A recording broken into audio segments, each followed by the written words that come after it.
இந்த சினிமாவில் அது 69 கொலை பண்ணவர் எப்படிப்பட்டவரும் தெரியும். அவருக்கு ஏன் இவ்வளவு சப்போர்ட் பண்ணுவீங்க, இவ்வளோ இது காமிக்கிறீங்க? ஏன்னா இந்த புஷ்பான்னு ஒரு படம் ஹீரோ சம்மரம் கடத்துவார், அப்பேற்பட்ட அக்யூஸ்டு. ஏன்னா அவருக்கு தான் தேசிய விருது கொடுத்தாங்க. சினிமாவில் ஏன் இப்படி காமிக்கிங்க? இது நடந்த நிஜங்களை எடுத்து அதில் முடிஞ்ச வரைக்கும் உண்மையை ஒரு 90% ரொம்ப உண்மைக்கு நெருக்கமாக சொல்லணும்னு முயன்ற கதை. இதில் யார் சரி யார் தப்புன்னு பேசுறது எல்லாம் இதுவே இல்லை. தமிழ் சினிமா ரொம்ப கஷ்டப்பட்டாங்க. அதனால அங்கே போய் அப்படியெல்லாம் ஒன்றும் இல்லை. இங்கே கூப்பிட்டாலும் இங்கேயே நடிச்சிட்டு தான் இருக்கேன். நோட்ற அப்படின்னு சொன்ன ஒரே ஒரு வார்த்தை தான். அது எழுதலை, அது நானா சொல்லிட்டேன். அது எங்கள் ஊர் வார்த்தை. அது அதனால வார்த்தை ரொம்ப அன்பான வார்த்தை. அது சொல்லுவாங்க. இல்லை, அது கெட்ட வார்த்தைலாம் கிடையாது.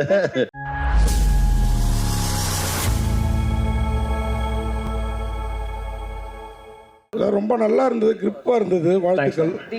ஆனால் லாஜிக்காக நிறைய விஷயம் ஒரு போலீஸ் ஆஃபீஸரால் பாதிக்கப்படுறாப்புலன்னா முதல்ல அவன் பொண்டாட்டி தாலியாக இருக்காமல் ஊரில் 71 பேர் பொண்டாட்டி தாலியாக இருக்கிறதுலாம் தப்பு இல்லையா? என்னதான் உண்மை சம்பவம்னாலும் இவ்வளோ 71 பேர் வீட்டுக்கு பூந்து அறக்க முடியுதுன்னா ஒரு போலீஸ்காரன் வீட்டு ஒய்ஃபையோ இதையோ அறக்க மினிஸ்டரை முடியாது. ஓகே, போலீஸ்கார வீட்டு உள்ளார போடலாமே. இல்லைண்ணே, நடந்தது தான் சொல்லியிருக்கோம். Live okay. அதே மாதிரி அடுத்து படத்தில் ரொம்ப அழகாக போயிட்டுருக்குது. சின்ன சின்ன விஷயம் நீங்கள் சுவாரஸ்யத்துக்காக வச்சுருக்கீங்க, அதை டிஸ்டர்ப் பண்ணுற மாதிரி இருக்குது. சமுத்திரகனி சார் பிஸ்கட்டை கொடுக்குறாரு அந்த பையனுக்கு, அப்புறம் ஏன் வாத்தியாரை மாற்றணுங்கிறாப்புல எனக்கு முடிக்கல. அதே மாதிரி இந்த ஜீப்பு அவர் பாடம் நடத்திட்டு இருக்காரு, போலீஸ் இன்ஸ்பெக்டர் அந்த அம்மாவும் அவரும் பக்கத்துலேயே ஜீப்பை நிறுத்திட்டு இருக்காங்க. அந்த உணர்வு கூட இல்லாமல் பசங்களோட பேசிகிட்டு இருப்பாரு. ஆனால் ஒரு போலீஸ் ஆஃபீஸர் வந்தால் ஒரு இது இருக்கும்ல. கண்டிப்பாண்ணே, அடுத்ததில் கண்டிப்பாக மாற்றிக்கிறேன். கொஞ்சம் கரெக்டில் கண்டிப்பாக அடுத்ததில் இந்த மாதிரி தப்புலாம் மாற்றிக்கிறேன். சார், பார்லிஜி இது வச்சு பிஸ்கெட் வச்சு பண்ணியிருக்கீங்க, ஏதாவது ப்ரொமோஷன் வாங்கியிருக்கீங்களா? இல்லைண்ணே, அது மட்டும் இல்லைண்ணே. ஏன்னா சமுத்திரகனி சார் தான் அது வச்சுனே இருக்காரு, எல்லாருக்கும் கொடுக்குறாரு வேறு. அப்படி இல்லை, அப்படி இல்லை. டேரக்டர் சார், இப்போ சமுத்திரகனி சாரை இந்த கேரக்டரில் போகிறதுக்கு எது உங்களுக்கு தூண்டுதலாக இருந்தது? ஏன்னா இது 2000 வந்த படம், சரி அந்த சம்பவம். ஆனால் அந்த ஒரு அரசியல்வாதியில் ஃபஸ்ட்டு பண்ணுவாங்க, அதில் ஏன் காட்டல? ஏன் நெக்ஸ்ட் சீரியஸில் பண்ண போகிறீங்களா? இல்லைண்ணா, மேபி அடுத்தது பிளான் பண்ணலாண்ணே. அந்த லைவ் மேட்டர் இப்போ இதில் காட்ட முடியாதுல்ல. இதில் அந்த ஃப்ளாஷ்பேக் என்ன எதுவும் ரிவீல் பண்ணல, அது ஹைட்டில் வச்சுருக்கோம். சமுத்திரகனி சார், இந்த சினிமாவில் அது 69 கொலை பண்ணவர் எப்படிப்பட்டவரும் தெரியும். அவருக்கு ஏன் இவ்வளவு சப்போர்ட் பண்ணுவீங்க, இவ்வளோ இது காமிக்கிறீங்க? ஏன்னா இந்த புஷ்பான்னு ஒரு படம் ஹீரோ சம்மரம் கடத்துவார், அப்பேற்பட்ட அக்யூஸ்டு. ஏன்னா அவருக்கு தான் தேசிய விருது கொடுத்தாங்க. சினிமாவில் ஏன் இப்படி காமிக்கிங்க? சார், சினிமாவில் காட்டல, இதுதான் கதை. அவன் பாதிக்கப்பட்டவன், அவன் திரும்புகிறான், அவனுடைய பாதிப்பை கொஞ்சம் ரியலைஸ் பண்ணுற ஒரு கேரக்டர். அவன் இடத்துலேருந்து அவன் பிரச்சனையை பார்க்குற ஒரு கேரக்டர். அது அப்படி தான் நான் பார்த்தேன். பல பேர் அவன் கொன்னதுன்றது அது வேறு. அதனால தான் ஒரு கடைசியில் ஒரு இடத்துல சொன்ன, நீ செஞ்சது மட்டும் நியாயமாகும், நீ ஊரே சுடுகாடாக்கிட்டீங்களாடான்னு சொல்லி ஒரு இடத்துல வரும். அதனால் அது இல்லை, அவன் ஒரு மனிதன், அவன் இடத்துலேருந்து அவன் வழியை பார்த்தது தான். அதுக்காக ரொம்பவும் பிடிச்சி இவனை காப்பாற்றினும் திருப்பி எடுத்து சுட்டணும், அதெல்லாம் சினிமா. அது நம்ம தான் தம்பி ஒருத்தன் சொன்னான், அண்ணே நீங்கள் அந்த கடைசியில் திருப்பி சுட்டுருவீங்கன்னு நினச்சிட்டு, அது சினிமாடா, ரியலாலாம் சுட முடியாது, பேசாமல் தான் நிற்கணும். அதனால தான் அந்த அந்த உண்மைத்தன்மையை அப்படியே பிரதிபலிக்கிறது தானே, அதுதான் பண்ணோம். தமிழக போலீஸுக்கும் ஆந்திரா போலீஸுக்கும் எப்பவுமே ஒத்தே வராது சார். அப்படியா? ஆமாம், எப்பவுமே ஒத்து வராது. ஏன்னா அவங்க ஒரு இதில் இருப்பாங்க, நம்ம ஒரு மைண்ட் செட்டில் இருப்போம். ஆனால் அவங்களுக்கு ஹெல்ப் பண்ணுறாங்க தமிழக போலீஸ். தமிழக போலீஸ் அவ்வளோ கெட்டவங்களும் ஏன் காட்டணும்? ஆமாண்ணே, ஆமாம் சார். அப்போ அந்த அக்யூஸ்டை கூட்டிட்டு போவார்ல, நம்ம சரியா பார்க்கலாம். ஆனால் இல்லைண்ணே, இப்போ தமிழக போலீஸ் இருக்கார்ல, ஆமாம், அந்த அண்ணன் இருக்கார்ல, அவர் எந்த இதில் இருந்தார்? அவர் தனி, அவர் அரசியல்வாதிகளின் கைக்கூலி. அதுதானே, அவரும் தமிழக போலீஸாக தான் இருந்ததுனால தான் கூட்டின்னு வராருல, அதுக்காக தான் கேட்குறோம். அது வேறு. அது எந்த லிஸ்ட்லேயும் சேர்க்க முடியாத கேரக்டர்ஸ் கொஞ்சம் பேர் இருக்காங்க. அது மேலே இருக்கிறது மேலேயே தான் சேர்ந்துக்கும். அது இது ஒரு கற்பனை கதையாக இருந்தால் நீங்கள் கேட்குற எல்லாத்துக்குமே ஒரு கதையாசிரியனா பதில் சொல்லலாம். இது நடந்த நிஜங்களை எடுத்து அதில் முடிஞ்ச வரைக்கும் உண்மையை ஒரு 90% ரொம்ப உண்மைக்கு நெருக்கமாக சொல்லணும்னு முயன்ற கதை. இதில் யார் சரி யார் தப்புன்னு பேசுறது எல்லாம் இதுவே இல்லை. இதுதான் நடந்தது, இதை தான் அப்படியே எடுத்து வச்சுருக்கோம், அவ்வளோதான். சார், இப்போ அவர் கேட்டார் சந்திரகன் சார், உங்களுக்கு தான், ஏன்னா நீங்களும் டைரக்டருங்கிறனால தான் உங்களை நோக்கி இந்த கேள்வி. அதாவது நீங்கள் சொன்னீங்க, அந்த அவர் பார்வையிலேருந்து பார்த்தோம், அதனால தான் அவருக்கு வந்து அவர் கேரக்டர் இது பண்ணுற மாதிரின்ட்டு. ஆனால் பாட்டெலாம் போடணுமா என்ன, கடைசியில் அவருக்கு ஒரு தேசிய கீதம் மாதிரி ஒன்று போடுறீங்க. இசையமைப்பாளர் அவர் இடத்துல இருந்து பார்த்துருக்காரு. இசையமைப்பாளர் அவருடைய இடத்துல இருந்து பாதிக்கப்பட்டவன் இடத்துல வந்து அவரும் பார்த்துருக்காரு. அது அப்படித்தான். அப்புறம் அழகன் தமிழ்மணி சார் உள்ளே வந்ததுனால அஜய் வந்தாரா, இல்லை அஜய் வந்ததுனால இல்லை ஸ்கிரிப்ட்லேயே இருந்தது? அஜய் தான் முதல்ல வந்தார். அந்த இடத்துல ஒரு மினிஸ்டர் வேணும் அப்படின்றதுனால சரி நம்ம வீட்டிலே ஒரு மினிஸ்டர் இருக்காரு அப்படின்னு சொல்லி கூப்பிட்டு வந்துட்டாச்சு. இல்லை அப்பாவை இப்படி கெட்டவராக காமிக்கணும்னு ஏதாவது சபதம் எடுத்துருந்தீங்களா ப்ரொடியூசர்? ஏன்னா அவர் ரொம்ப நல்ல மனுஷர். இல்லை ப்ரொடியூசர் கவுன்சிலேருந்து ரொம்ப நல்ல மனுஷர். இப்போ கூட இல்லை அவர் எப்பயுமே நல்ல மனுஷன் தான். இப்பயும் யாரும் அவர் தப்பாலாம் சொல்ல. அவர் ஒரு நடிகர், அதனால நடிகராக யூஸ் பண்ணலாம். வேற எதுவும் இல்லை. பார்க்கணும்னு ஆசைப்பட்டதுனால பண்ணீங்களான்னு? அப்படி எதுவும் இல்லை. எப்பயுமே ஹீரோ தான் அவர் எனக்கு. சந்துரணி சார், சார் ஸ்டேஜில் சொன்னீங்க, இங்கே ஸ்டேஜில் சொன்னீங்க, ஸ்டேஜில் சொன்னீங்க என்னை வந்து மற்ற ஸ்டேட்டில் வந்து பார்த்தீங்கன்னா ஹீரோக்கு நிகராக வச்சு பார்த்துக்கினாங்க. அப்படி இல்லை, அண்ணா அதை நான் ஹீரோக்கு நிகராக வச்சு பார்த்துக்கிட்டாங்கன்னு சொல்லலை. அவர் வரும்போது தான் கூப்பிடுவாங்க. ஏன்னா நமக்கு அதுக்கு முன்னாடி எடுக்க மாட்டாங்க. அது வந்து ஒரு பெரிய ஹீரோஸோடு நடிக்கும்போது அது ஒரு சௌரியம். நீங்கள் வந்து காலைல ஒரு 11 மணிக்கு போகலாம், சாயந்தரம் ஒரு 4 மணிக்கு திரும்பி வந்துடலாம். அந்த பெரிய ஹீரோக்கு என்னெல்லாம் சௌரியங்கள் இருக்கோ அதெல்லாமே துணை நடிகர்களுக்கு கிடையாது. நான் துணை நடிகர் தான். சரியா? தமிழ் சினிமா ரொம்ப கஷ்டப்படுத்தினாங்க, அதனால நாங்கள் போய். அப்படியெல்லாம் ஒன்றும் இல்லை. இங்கே கூப்பிட்டாலும் இங்கேயே நடிச்சுட்டு தான் இருக்கேன். எங்கே கூப்பிட்டாலும் நடிப்பேன். நான் என் வேலை நடிப்பது. சார் இந்த புலிப்பாண்டி கூட அந்த ஜீப்பு தள்ளுற சீன் இருக்குல்ல, அவ்வளவு இயல்பாக இருந்துச்சு. அதில் என்ன சார் உங்களுடைய கான்ட்ரிபியூஷன் இருந்துச்சா சார்? ஒன்றும் இல்லை, கதையை சொல்லும்போது அந்த முதல் சீன், அந்த ஒரு சீன் சொல்லி தான் தம்பி சொன்னார், அண்ணே இந்த நெஞ்சை நிமித்துற வேலையெல்லாம் வேண்டாம், இந்த இப்படியே முறுக்கிட்டுலாம் வரக்கூடாது, ஒர்க் அவுட் பண்ணாத, ரொம்ப டல்லாரு, ஒரு ஜீப்பை கூட உன்னால் தள்ள முடியாது. அப்படி தான் ஆரம்பித்தான். நான் தள்ளிட்டேன். புலிப்பாண்டி பிடிச்சி பிரேக்கை போட்டு பிடிச்சிக்கிட்டாரு. அதுக்கப்புறம் தான் அவர் தள்ளினார். அப்போ நானும் பிரேக் அடிச்சுட்டு பிடிச்சி நின்றுக்கிட்டேன். இல்லைன்னா அது ஜீப்பை ஈஸியாக தள்ளிடலாமே. அந்த இடத்துல அது ஒரு தேவைப்படுது. அது ஒரு சின்னமாக அந்த அலுப்போடு சேர்ந்த ஒரு நட்பும் நகைச்சுவையும் அது அவரும் நானும் நிற்கும்போது அவ்வளோ சந்தோஷமாக இருந்தது. அண்ணே நன்றிண்ணே.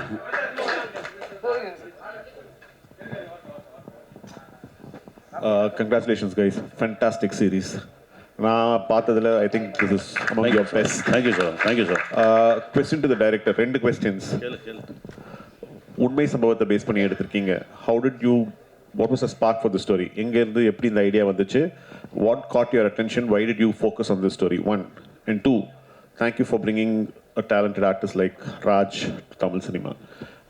What made you decide you will cast him as the villain? Because his presence has actually elevated your series to a big extent. Please. பார்த்தீங்கன்னா நிறையா லைவ் ஸ்டோரிஸ் பார்ப்போம். அது படிக்கும்போது இதில் வந்து ஒரு இன்ஸ்பைர் என்னாச்சுன்னா, ரெண்டு பேர் வந்து ஒரு 80 கொலை பண்ணிட்டு, 76 கொலை பண்ணிட்டு வெறும் தாலியும் அருணாக்கர் மட்டும் எடுத்துகிட்டு போகிறாங்க அப்படின்ற ஒரு இன்ட்ரெஸ்டிங் பாயிண்ட்டாக கிடச்சிது. ஏன்னா வீட்டில் எதுவுமே எடுக்காமல். ஸோ அவங்களுக்கு பின்னாடி என்ன ஸ்டோரி இருக்குன்னு சொல்லி அது கொஞ்சம் ரிசர்ச் பண்ணி பார்த்தோம். ஸோ கொஞ்சம் அது இன்ஸ்பயர் ஆச்சு. ஸோ அது பேஸ் பண்ணி கொண்டு வரலான்னு பண்ணோம். ஸோ அவரை சூஸ் பண்ணது என்னென்னா, அவரோட ஐஸ் ரொம்ப ஷார்ப்பாக அந்த வில்லனிக்காகவே இருந்துச்சு. ஸோ அதே மாதிரி அதுதான். தேங்க்யூ. சமுத்திரகனி சார், நீங்கள் வந்து இந்த படத்தில் ஸ்கிரிப்டில் உங்களுடைய டச்சஸ் ஏதாவது கொடுத்தீங்களா? ஒன்றுமே இல்லைண்ணே. அந்த ஸ்கூல் வர்றதெல்லாம் அதெல்லாம் அவருங்க பண்ணது தான். நான் கேட்டேன், இது வச்சாலே இது தெரியுமேடா, இல்லை இது வேணும் அப்படின்னு சொல்லி அவங்க இலாகாவில் வச்சுக்கிட்டாங்க. நான் வந்து பண்ணது இந்த நோட்ற அப்படின்னு சொன்ன ஒரே ஒரு வார்த்தை தான். அது வந்து எழுதலை, அது நானாக சொல்லிட்டேன்.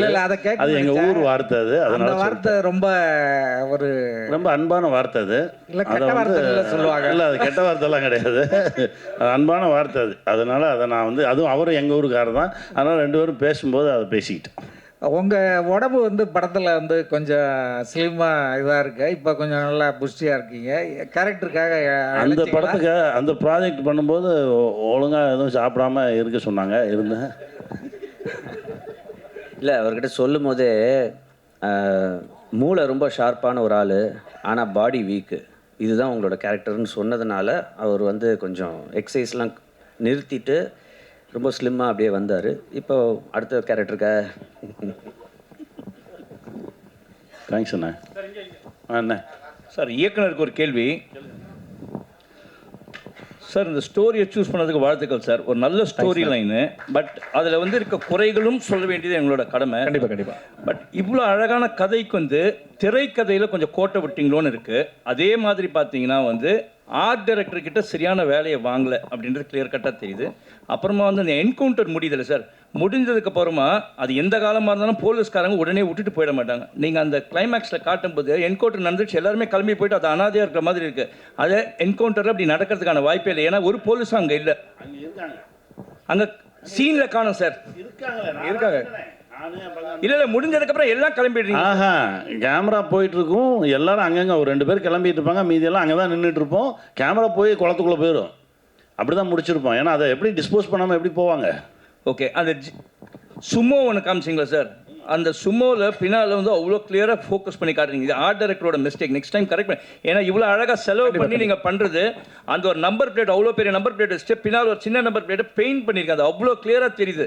ஏன்னா பல லட்சம் பல கோடி செலவு பண்ணி எடுத்து இந்த சின்ன சின்ன தவறுகள் தான் வந்து தமிழ் சினிமாவை வந்து பாழாக்குது. இது வந்து மற்ற லாங்குவேஜஸ்ல வந்து ஆர்ட் டைரக்டர்ஸ் கொஞ்சம் ஒழுங்காக செய்கிறாங்க. அந்த டைரக்டரோட வேலை வாங்குறது. நெக்ஸ்ட் டைம் இது பண்ணிட்டீங்கன்னா நல்லா இருக்கும். கண்டிப்பாக சஜஷன் அவ்வளோதான். கண்டிப்பாக சேஞ்ச் பண்ணிக்கிறேன். தேங்க்யூ.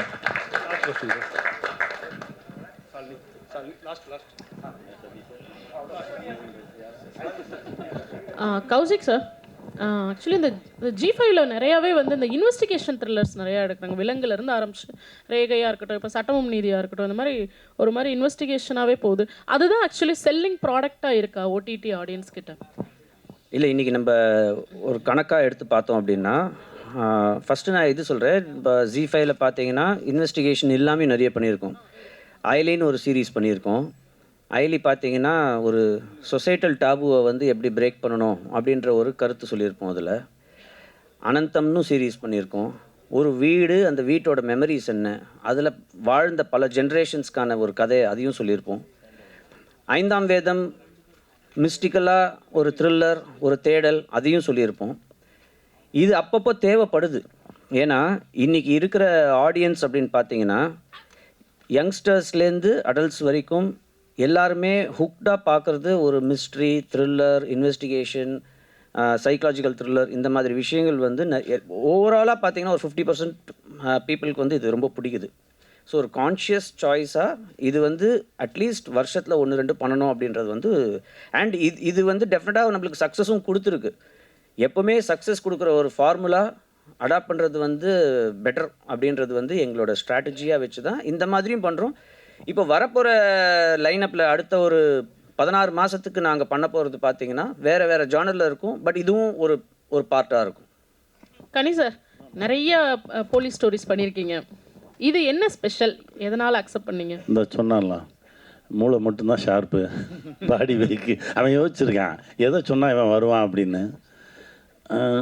அது சொன்ன உடனே நான் சொன்னேன், இது புதுசாக இருக்கடா. அப்பப்போ தனியாக பேசிக்குவான், ஒரு லைட்டாக அரமண்டல் மாதிரியே இருப்பான் அப்படின்னோடனே, சரி இது வரைக்கும் பண்ணலையே. ஏன்னா கிட்டத்தட்ட 42 43 படம் பண்ணியாச்சு போலீஸாக. இது கொஞ்சம் புதுசாக இருந்தது. ஆனால் அதுக்குள்ளே போக அது மாற்றிருச்சு. இப்போ நான் இன்றைக்கி பார்க்கும்போதே தெரிஞ்சது என்னமோ ஒன்று நடந்திருக்கு. அது இறை அருள் தான். சமுத்திரகனி சார், நீங்கள் வந்து டைரக்ஷன் தானே வந்தீங்க. பாலச்சந்தர் சார்கிட்ட வந்து கற்றுக்கிட்ட வித்தை எல்லாம் படம் பண்ணி 5 வருஷம் ஆகிட்டு. வினோத சித்தம் எடுத்து முடிச்சிட்டேன். என்ன படம்? வினோத சித்தம் பண்ணி 5 வருஷம் ஆகலை. 2021, அப்புறம் 23ல் ப்ரோ பண்ணேன். இப்போ ஸ்கூல் பஸ் எடுத்து முடிச்சிட்டேன். ஃபைனல் ஒர்க் போயிட்டுருக்கு. அது அனௌன்ஸ்மெண்ட் சீக்கிரம் வரும். நான் என் வேலையை அப்பப்போ செஞ்சுக்கிட்டு தான் இருக்கேன். ரொம்ப சந்தோஷம் நீங்கள் கேட்டது. இயக்குனர் சார், ஒரு 70 கொலைகளுக்கு மேலே வந்து இந்த காட்டியிருக்கீங்க. எந்த இடத்துல நீங்கள் இதை வந்து வழக்கு கோர்ட்டுக்கு கொண்டுட்டு போகாத இந்த வெப் சீரிஸ் எடுத்துருக்கீங்க. அதுக்கு என்ன காரணம்? இல்லை, உண்மையாக அந்த கேஸ் எல்லாம் பெண்டிங்கில் தான் இருந்துச்சு. லாஸ்ட்டாக தான் மாட்டினாங்க. அது வரைக்கும் அந்த கேஸ்லாம் பெண்டிங்கில் தான் இருந்துச்சு. கண்டுபிடிக்கவே இல்லை. இங்கேருந்து தமிழ்நாட்டிலேருந்து போய் தான் கண்டுபிடிக்கவே செஞ்சாங்க. உண்மையாகவே 2000 பேப்பரில் வந்த நியூஸ் அது. சார், காக்டைல் சினிமாஸ்னு கம்பெனி. ஆனால் கிரைமு போலீஸ் ஸ்டோரி மட்டும் இருக்குது. நாங்கள் எதிர்பார்க்குற, ரசிகர்கள் எதிர்பார்க்குற இன்னும் சில விஷயம்லாம் இருக்குல்ல. இந்த படத்தில் சில குத்துப்பாட்டெல்லாம் கூட வச்சுருக்கலாம்.